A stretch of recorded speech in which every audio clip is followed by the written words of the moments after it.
แหละบ่ได้กลับมาเลยบ่เมียนะบ่มาไกลแล้วสิเข้าเดือนแล้ว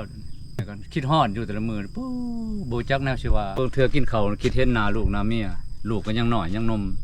4-5เดือนนึงลูกเนี่ยมันมีใหม่มันอยากได้ใหม่ผู้นมกลัวผู้รวยกลัวไปเห็นหน้าผู้บ่าวมันหาหน้าผู้ชายกับหน้ามันหลกข้าออกนักอยู่ในเขามันบ่ลงหั่นน่ะแค่นเนาะกินบ่ได้แค่นมันเปื่อยมันยังเป็นทุนนี่เครื่องใช้ไผปลูกมันต้นอยู่หลังพอมัดนี่มันต้นพอมาเลยในทางเห็นบ่นี่ฮะก็เป็นช่องเอ้ยน้องพี่น้องนี่ญาติข่อยนี่เขาเว้านะบ่แม่นว่าแย่งกันแย่งแม่นมีหลายคอมเมนต์ก็คอมเมนต์ว่าอยากแนะนำให้ไปบวชเฮ้ยอย่าได้พอมาไปได้บวชมันมานเด้อไปนะคนก็งามอุ้ยข่อยอยากตายนำด้วยข่อยอิจฉาบักอันนี้ขนาดเมียงามช่องแกงอยู่บ่โคมยันของแท้อันนี้ช่องนะนี่นะบักนึงนี่บักนึงคนให้มันเชียร์เลยค่ะเชียร์แล้วก็แล้วเห็นอะไรแต่ก็อย่าเฮ็ดเชียร์เว้ยยืมคนหมู่ก็ฮักษาแล้วว่าโอ้ชาวนี่เนาะช่างเป็นหลายจ้ะอันมือนึงนี่ชุดยอดให้คนผู้นี้เด้อชัดชื่อบริสุทธิ์สบายดีสวัสดีในยามแรงๆหรือว่าตอนเย็นตอนนี้เวลา5 โมงแรงเด้อพี่น้องเด้อสบายดีพี่น้องที่อยู่ฝั่งลาวฝั่งไทยแล้วก็อยู่ต่างประเทศที่เข้ามาติดตามรับชมวิดีโอของเบาลัดคนเดินทางเนาะวิดีโอนี้ถือว่าจะมาเยี่ยมยามถามข่าวมาเยี่ยมมาเยือนพอเท้า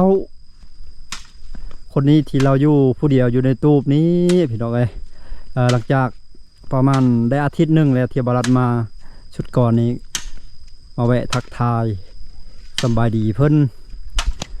ถือว่าอยู่ผู้เดียวแล้วมื้อนี้มาจอบอีกเฮาเป็นห่วงเป็นใยเพิ่นเนาะยันเพิ่นเหงาเพิ่นง่อยโอ้เฮ็ดหยังอยู่ดิ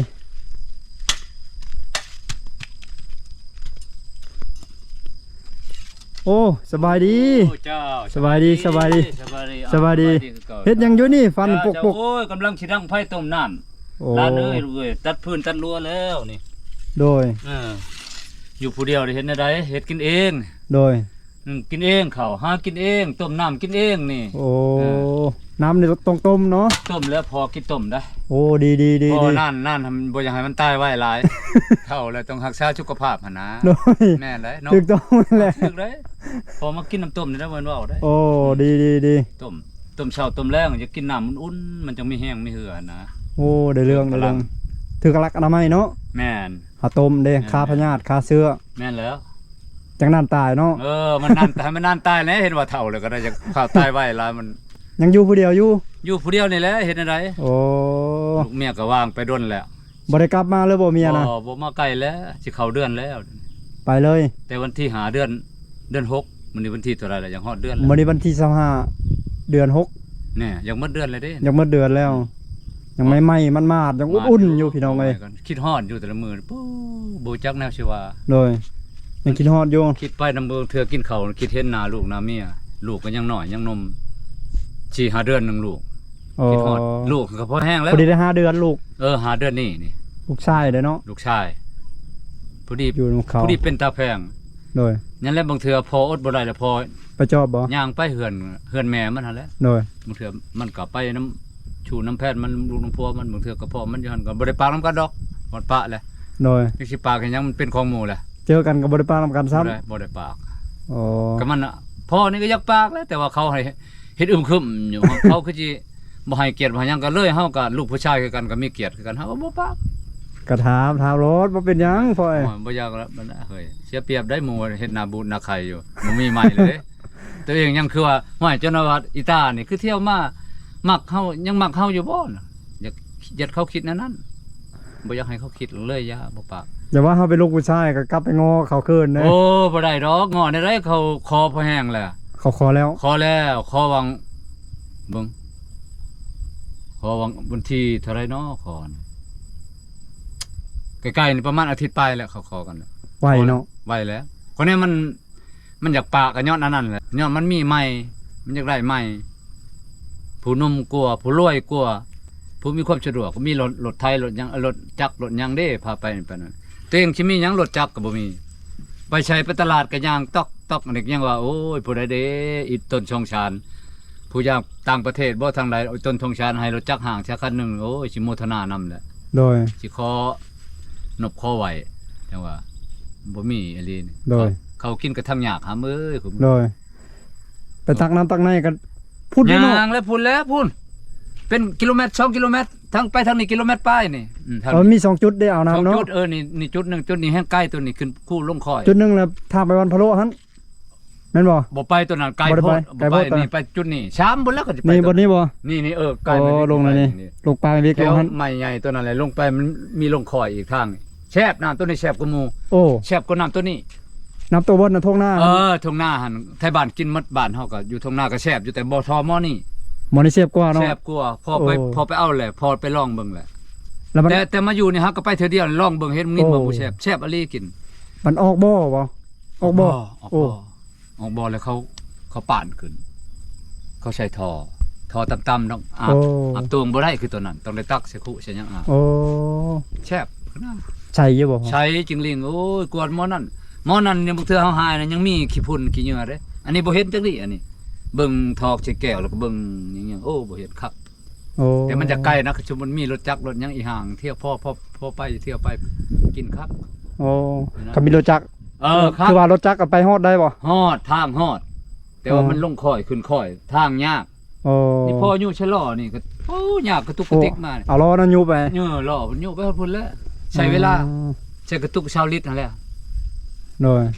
บางเทื่อมันจนจากตกทางมันยาก อื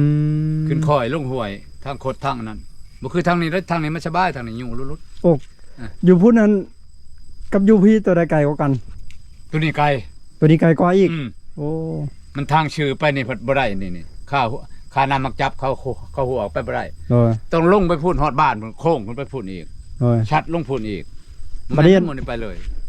ไปทางนี้ก็ยังพอแห้งแล้วไก่นะ เออ ชนบ้านพักนั้นพี่ดอยอยู่ในบ้านอันนี้อยู่ขอบบ้านอยู่กลางป่า พุ่นแล้วต้นหัวตะกวยต้นนั้นก็ได้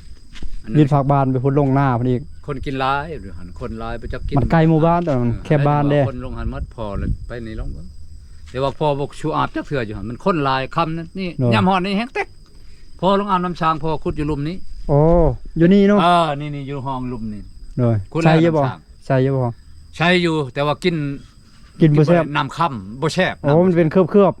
น้ำค่ำมันจะเป็นน้ำค่ำหอกบ่ออก ๆอาบได้อยู่อาบเนาะ สบายอาบเย็นดี อ๋อไป น้ำช้าง บ่พอไปตักน้ำตักในบ่ได้เจอบ่แผ่นเก่าอ่ะเจออยู่บ่ บ่เจอ อย่าว่าเจอเพิ่นอาบน้ำอาบหยัง บ่เจอบ่จ้ะเอาบ่ บ่สู้เจอกันเนาะ บางเทื่อเดือนหนึงไปแต่ช่องเทื่อชามเทื่อ ตักทางนั้น เพ นะ ราะว่าชามเฮาจะกินหมดกระตุกชาวลิตรจนมัน โอ้ ตุกชาวลิตรเนี่ยกระตุก10ลิตรตุก5ลิตรพอเอาไปแต่ละเทื่ โด อย ชามสิกินหมดให้มันขุ่นก่อนแล้ว อ๋อ มันเป็นขี้ลุยแล้วไปตักบาดนี้นะ โดนจะไปตักเท่านึงเนาะ ดนประมาณอาทิตย์หนึงช่องอาทิตย์นี่ไปแล้วน่ะมัน ไปเทื่อนึง เป็นขี้ลุยได้คันเฮาบ่ โดย กินได้ล่ะ ไปก็บ่เจอเนาะแผ่นเก่าเนาะ เจอก็ยาแล้วเป็นของเขาแหละ เป็นของเขาแล้วเนาะ เขาคอพอแห้งแหละ โดย เขากินหมูกินหยังแล้ว โดยอย่าไปยุ่งของเขาซะนะ เขาบอกพอไปอยู่พอไปเห็นหน้าผู้บ่าวมันหาหน้าผู้ชายกับหน้ามันน่ะมันหลกข้าออกนอกอยู่ในเขามันบ่ลงหั่นน่ะ แคนเนาะ กินบ่ได้แค่นข้าคอจะหล่อแบบ อันนี้แหละเขาจะห้องเพลงแคนไอแคนคือเขาคาคอเนาะ อันนั้นแหละจังหว่าเขานี่คันเพลงกับบ่จักห้องแล้วเอิ้นว่าผิดหวังชำเถาหักชำเถาเนี่ยตัว คือ นี้ วั ก็ ด มี เพลงอะไรก็ ทิกหลาย แคนไอแคนคือเขาคาคอกระทึกก็เดี๋ยวพี่รังจำเท่ากระทึก ขึ้นฮอด มีแต่แนวทึกเบิด โอ้มันมีหลายเพลงบ่จั ไปก็ไม่ได้ไปจอบลูกกันแล้วบัดนี้ จอบอยู่ลูกอีต้นละลิที่หาเดือนหนึง ในหาเดือนหนึงเนาะ ตุ้ยอ้วนดิโอ้ยไปก็หอมแท้หอมมาแล้วพอ หน่อย หอมเงินคำก็บ่ให้แล้ว หน่อย ช่างแห้ง อย่าแล้วเขาอันนั้นละการอทาลูกใหญ่ลูกสิมาหาเฮาก็มา หาให้เงินพอได้ซื้อขนมข้าวต้ม บัดนี้ล่ะ ให้ลีรอก็บ่ให้แล้วเขามีผู้เลี้ยงพอเลี้ยงแล้ว แม่นแล้วเขามีพ่อใหม่แล้ว มีเจ้าของมีพ่อใหม่แล้ว แต่ถ้าเฮามีอันนั้นก็คันเขามาหาเฮาก็ให้ ให้แล้วแต่บ่ป้าลูกพ่ออยู่ใช้ก็บ่ป้า อืม คันมีเงินก็ให้ แม่นแล้ว ซื้อขนมขะแนบ ปลูกคนสิไข่อยู่ทางหลังพ่อ ลูกแล้วนี่ โอ้แต่ไข่หอมเนาะ เอาโลดนี่พอ ตอนนั้น เอาโลด สิไข่เครื่องบ่เลยคนสิไข่เครื่อง หัวจิไข่อันเดียวบ่มีหัวจิไข่เครื่อง โอ้ มีแต่หัวจิไข่ลาบใส่ก้อยนั่นแหละนี่ กอใหญ่คักเนาะงามเลย โอ้ ปลูกยังอยู่หั่นน่ะพ่อ ใช่ นี่ ตัวนี้ก็มักเพชรมักเขืออันผักหอมมักหุ่งมักม่วงหั่นหลายอยู่ได้ชวนหน่อยนึงก็เบิ่งได้ ไฟยังบ่ได้ดังซ้ำเนาะกำลังว่าสิดังไฟ บ่พาจะเอามือวิ่งอันนั้น เฮ็ดเวียกนี่ก่อนนี่เบิ่งอ้าวพอเข้าในเด้อตัว โอ้ปลูกเพชรน้ำเนาะ ตัวเบิ่งเอ้านี่ โอ้ มีมัดนี่เขาอีตูพักยังมีมัดนี่มาเครือคืนเครือกบนี่มักผักมักอหยังพอปลูกมัด หลายอย่างเนาะ หลายอย่างอ้าว มักพริกโอ้งามแท้มักพริกนี่เนาะ นี่เบิ่งเก็บเอาโลดลูกจะกินนี่เห็นบ่นี่หลายนี่ชุกนี่นี่เด้อชุกแล้วนี่ ใส่ กินบ่ไหวแล้วนี่เก็บเอา โอ้ โลด โธ่ นี่ถ้ามีอันนี้เด้มาเครือก็หาก็เป็นพอกินตลอดเด้มันช่องชำกกกินตลอดมันก็ยังปงอยู่ มะเขือคืนเนาะ เบิ่ มะ ง เขือคืนเลยนี่ บ่ได้ บ่เห็นบ่ เครือคืนตัวนี้เครือคืนนี่ เออ นี่ เครือคืน เป็นน้ำตัวนั้นเครืออันนั้นหันมันจะคือกันนะ เดี๋ยวนี้มะเขือหวานตัวนี้ เครือหวานมันบ่มีนั่นเด้นี่พอ ยังมากเดียวเขารอ มะม่วงมันยังมีครบ ตัวมะม่วง นี่ใหญ่แล้วนี่ปลูกได้หันมะม่วงกระชอกกระชอน มักกระสอบวะนี่ บ่แม่นมะม่วงต้นดอก ใบงามแล้วเนาะ งามนี่ มักเพชรนี่โอ้พริกนี่ จนกินบ่ไหว้นะพอกินบ่ไหว้มันเว้าดอกนะ คักอะไร จนมันล้นมันนั่น ดกเนาะ สี่ห้าก้อนนี่กินบ่ไหว้แล้วผู้เดียวน่ะมันเป็นตลอดอ่ะ โอ้ จนว่าฝนตกนี่แฮงเต็กนี่ พูดอ่ะ นี่มะคุงนี่ก็กินหมดแล้วนี่ได้แต่ช่องช้ำหน่วยหมดแล้วนี่สิเป็นใหม่อีกเลยนี่จนชุกคานอะกกหน่วยหนึงนะ นี่กำลังสิเป็น โอ้ อีกแล้วนี่พอได้กินนะแต่บ่พอได้คายหย่อน สูงชนนี้เป็นแล้วไว้ เป็นแล้ เนาะ วจนชุกหน่วยหนึง โอ้เดี๋ยวดอก นี่ดอกเป็นอีกแล้วนี่เริ่มแล้วนี่ อ๋อ เป็นได้ขนาดพอบริชัยพุ่นอันนั้นบริชัยพุ่นบังคับให้มันหมากมันก่อยแล้วใช้แต่พุ่นขี้ง้อขี้ควายซื้อนี่แบบนี้เพราะใช้เฟืองหาเฟืองยังนี่ โดย มันเปื่อยมันยังเป็นพุ่นนี่เฟืองนี่ไม่ใช่ ไผ่ปลูกมันต้นอยู่หลังพอ พอมัดนี่มันต้นพอมาเลยในทางเห็นบ่นี่ห้าก็เป็นเลยพุ่น โอ้ กกล้วยก็ค่อยกินในช่องกกหันห้าก็ขึ้นมาอีกแล้วอ้อมใบต้นนี้นี่ ปลูกมันต้นไว้พอได้กินเนาะ พอได้กินนี่แหล้วบ่ครอบพ่อได้ชื่อให้คายนะ โดย ไทบ้านนี่บางเทื่อไทบ้านนี่เขาลุ่มมานี่แล้วมันเป็นหยอดจังหน่อยเนี่ยเขามาเคาะตลอดเขามากินเขาก็กินหรอก โดย เป็นหากเป็นหยังเขามาคุดเอาบางคนกินโล โดยมักอันนั้นบ่ดี มัก มั พั ก ก อื้อ มักต้ มั น กพัก มันเป็นมักอื้อ เครื่องมักต้นบ่ มักพักบ่ปเฒ่ามักหยังนี่มักพักเนาะแกงใส่ไก่ใส่หยังอันเด้จามดองยามหยังคักเลยนี่ โดยอันนั้นก็พระเท่าบ่ ปเฒ่าอันนั้นแหละปเฒ่าเมียตัวนี้แหละเมียเก่านี่แหละ โอ้พระเท่าเมียเก่าหัน กกเอาอยู่นี่หันเด้ลูกสา พ ว ระเท่าเมียกก หันเด้ลูกสาวก็ใหญ่เลยเห็นบ่ โอ้ลูกสาวเจ้าเสื้อแดงนะ เอาเด้ลูกสาวนี่เลย ผู้เสื้อแดงหัน ลูกปเฒ่านี่แล้ว อ๋อเสื้อแดง พอยัง ลูกสาว ว่า เพิ่นกันได้ อืม โดย ข่อยยัง บายดีเด้อพระเท่าเด้อ ข่อยยังคิดสิได้อยู่เมียข่อยย้อนมีผู้ม่านมาผ่าน โดย จังไดปะนี่ อันนั้นเฮ็ดบ่เลี้ยงไก่บ่พระเท่า เลี้ยงไก่นี่ไก่ก็มีแต่3-4ตัวมันบ่มาเลยนี่ โอ้ มันไปหากิน ปล่อยไป ปล่อยเลยปล่อยไปแต่เช้านี่พอบ่ให้มันชอพอไล่มันน่ะ โอ้ ปล่อยแล้วมันหยาดมันไปโลดเกลือเขาแล้วมันดิ ไก่3โตว4โตวเลี้ยงนี่ สี่ตัว โอ้เฮ็ดคอคักเนาะออมผ้าบัด พอได้ มุงผ้าบัดเรียบร้อย บ่ได้ให้ช่างคมบอกว่าเฮาขี้ขานขี้ช่างนั่นเด้เฮ็ดไป โดยโอ้เฮ็ดคักเนาะทางในเป็นชั้นเลย หลายชุดแล้วกันพอเฮ็ดละชุดนะบ่ให้มีบอนติอีก เฮ็ดบ่เลี้ยงไก่ นี่จะน้อยเบิ่งแพร่นี่ก็จะอยากโดกแล้วนั่นนึง คัก เอามาใช้ไม้อีกชื่อย ามไก่ใหญ่พอได้ขายพอได้ต้มกินเนาะ ต้มย้อนแล้วตัวมาถึกช่วงมันก็ต้มแล้วนี่ก็มันลาย โอ้ มั เนาะเสียดายเนาะ เออ มาถึงช่วงบ่หลายเนาะ เออ ก็ซั่นก็สิได้ต้ม ห อยู่ นึ่ง นะ ละลาย10ไปตัวบอกอันเขาเอาเฮือเมียอันผู้ป้าเอาเมื่อผุนก็บักละลายแหละ ไก่นะ ตะกี้ยำยา ปันกันบ่ บ่ได้ปั้นแล้วเขาแบบเอาไปเลี้ยงไปยังได้ อ๋ น้ อ อย แต่ข้าวนั้น แต่ข้าวนั้นน่ะไปเลี้ยงพุ่นมันเฮาป้าแล้วเฮาก็บ่นำเอาแล้ว โดย เอามาแต่ชาละวันผุนพากันเมื่อชาละวันพาเมื่อบ้านเอาไก่มาชมทำตู้เลี้ยงอยู่นี่แล้วเขาเอาเมื่อพุ่นแม่ อ๋อ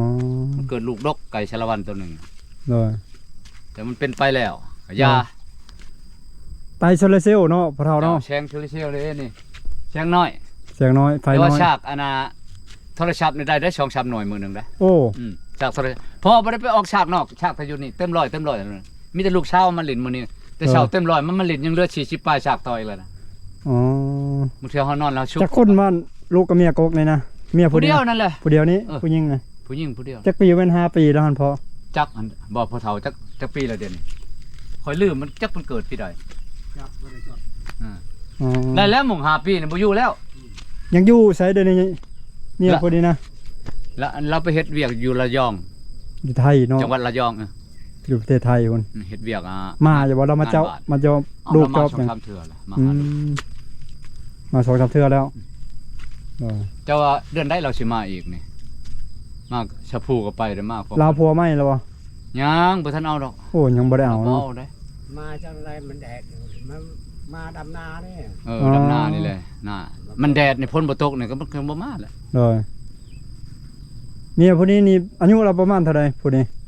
เมียผู้กกผู้นี้นะ โอ้ยเอาทำมิดก็15 16คือกันแล้วแต่ว่ามันโดนเติบแหละ เดี๋ยวนี้ได้บ่ประมาณ30 บ่ฮอดเนาะพ่อเนาะ บ่ฮอดบ่ ชาวป้ายเนาะ ชาวปลาย โอ้ ชาวป้ายอ่อนๆนี่แหละบ่ฮอดดอกชาวหานี่ เลย ผู้นี้น่ะตอนเอาก็14 15ปีคือกัน 15 อยู่นำกัน 14 4-5 ปี ปี จนได้ลูกผู้หนึงมันจังผู้นี้มาแช่งคือพอเว้าหั่นแหละ เลยผู้นี้ พอก็เลยใจห่างออกผู้นี้ เลย เอาผู้นั้นผู้นั้นพัดมีผู้บ่าวใหม่ ผู้นี้ชื่อแล้วผู้นี้นะชื่อเรานาม ชาวโหย โหย ฮอ น้อง โอยโหย นางโหยเนาะ นางโหย บอกผู้นี้นางอ้อยน้องอ้อย ลูกก็ชาวร้อย เลย เมียผู้นี้ก็ชื่อนางอ้อย อ๋อผู้ที่ ลูก สอง หันน่ะ ผู้ที่สามผู้นี้เนาะ ลูกหันชื่อเผาหยังไง ทาวยัง คำเอี้ยว ถาคำเอี้ยว ประชาเข้าเลย มห้าเดือนนะ เออ มห้าเดือน พอเฒ่าใหญ่เพิ่นได้เป็นผู้ตั้งคำเอี้ยวคันตั้งคำเอี้ยวนี่คือพอว่าโอ้พอบ่อยากตั้งคันว่าเอี้ยวนี่แสดงว่าเอี้ยวน่ะเมื่อยเด้อคนเมื่อยคน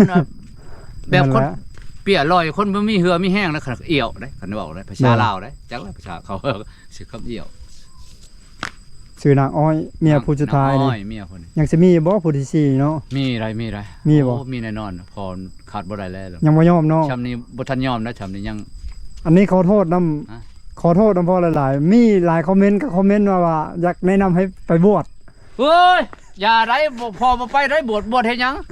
ช่วยกันให้มันช่วยวันอื่นไปเฮ็ดบุญเฮ็ดอันหยังไปเฮ็ดมัดแขวนมัดเอาควันเอาหยังไปอันนั้นน่ะบางเทื่อจังหน่อยบางเทื่อพอสิไปถาดโพนนี่ โดย ไปเอิ้นว่าไปเชิมดวงเชิมหยังหั่นนะไปให้เพิ่นนั่น ไป น่ะ เจิมดวงเนาะ บ่ให้มันช่วยมันหยังหั่นนะแก้ โดย ช่วยแก้หยังไปเชิมจะไปหาเพิ่นอยู่วัดถาดโพน โดย อืม บางทีอาจจะได้ไม่ก็เก่าดีก็เก่าเนาะ บางทีก็บางเทื่อเฮาโชคลาภก็มีโชคลาภมันก็หลายแน่โชคลาภหนึ่งเงิน เออ ทองบ่ลูกเมียเอาไว้ถือผู้ที่ดีที่นั่นเบิ่งแย่งเฮาดูแลจนเฒ่าจนแก่ไปก็ โดย มีเนาะเพิ่นช่างเด้พุ่น เออ หลายคนอันนั้นได้หลายคนอันนั้นบ่ได้ลืมได้วัดถัดโพนเด้อ แม่นแล้ว บางเทื่อ สัก เพิ่น ทิศดีเด้ เพิ่นบะเพิ่นยังอยากได้ถึกเลขถึงหวยบ่ถึกอีหลีบางคนน่ะถึก โดย เดี๋ยวบางเทื่อนี่บ่เห็นลูกเห็นหลานไปไทยเป็น10ปี20ปีเพิ่นไปบ้านเห็นมาส่วนหลายแน่